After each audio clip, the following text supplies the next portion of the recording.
ఏలూరు జిల్లా ద్వారకా తిరుమల దేవస్థానం out sourcing ఉద్యోగిపై suspension వేటు పడింది. విశాఖకు చెందిన ఓ కుటుంబం స్వామివారి దర్శనానికి వచ్చింది. టీటీడీ సదనంలో మహిళతో అవుట్ సోర్సింగ్ ఉద్యోగి నారాయణ అసభ్యంగా ప్రవర్తించాడు. దీంతో మహిళా కుటుంబ సభ్యులు నారాయణకు దేహశుద్ధి చేసి ఆలయ అధికారులకు ఫిర్యాదు చేశారు. ఘటనపై విచారణ చేసిన అధికారులు నారాయణను విధుల నుంచి తొలగించారు.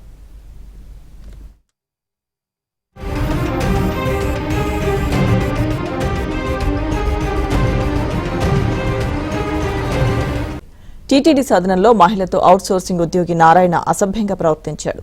దీంతో మహిళా కుటుంబ సభ్యులు నారాయణకు దేహశుద్ధి చేసి ఆలయ అధికారులకు ఫిర్యాదు చేశారు. ఘటనపై విచారణ చేసిన అధికారులు నారాయణను విధుల నుంచి తొలగించారు.